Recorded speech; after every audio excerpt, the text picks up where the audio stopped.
তাত কোনো মূৰ্তি নাই ফুল মালা দিয়ে ঢাক খাই থাকে তাৰ পৰা যেটো পানী নিৰ্গত হৈ ওলাই আজিলৈকে আমি বোৰে ওৰ পৰা আহে পানীটো তাকো নাজানো এৰ কোনো উত্তৰ নাই মা কামাখ্যা মন্দিৰৰ ভিতৰত মূৰ্তিটো নাই কোনো মা কামাখ্যাৰ গৰ্ভগৃহত কোনো মূৰ্তি নাই জনি আছে আজিলৈকে আমি যদিও কামাখ্যা মন্দিৰৰ পূজাৰী বা আমাৰ পূৰ্বসকলৰ দিনৰ পৰা আমাৰ মানে সেইটো পৰিলক্ষিত আমাৰ হোৱা নাই মানে এইটো কাৰণে যে গোটেই পিঠখন সম্পূৰ্ণ কাপোৰে ঢাকি থয় আমাৰ কিছুমান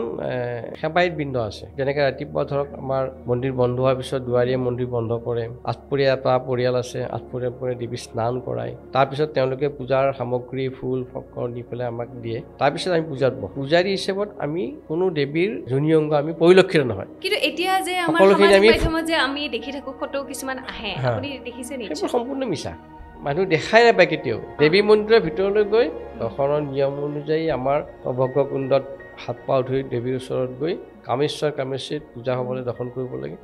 তাৰপিছত গৰ্ভগৃহত গৈ মাৰ চৰণত সেৱা লৈ স্পৰ্শ কৰিব লাগে মনোহব গুহামধ্যে ৰক্তপাশ ৰুক্মিণী তস্যা স্পৰ্শন মাত্ৰেই ন পুনৰ্জন্ম নবিদ্যতে অৰ্থাৎ ভগৱতীৰ চৰণখন যেতিয়া স্পৰ্শ কৰিব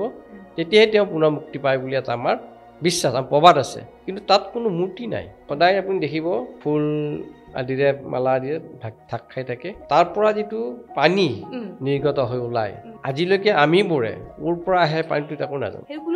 কোনো উত্তৰে নাই ওৰ পৰা ভগৱতী জল আহি থাকে সেই জলখিনি পান কৰাৰ পিছত সকলোৱে পুনৰ মুক্তি পায় বুলি এটা মন্ত্ৰ আছে শক্তি স্বৰূপা দেৱীক শক্তি যদি মনেৰে তেওঁলোকে পূজা কৰে তেতিয়া দেৱী সন্তুষ্ট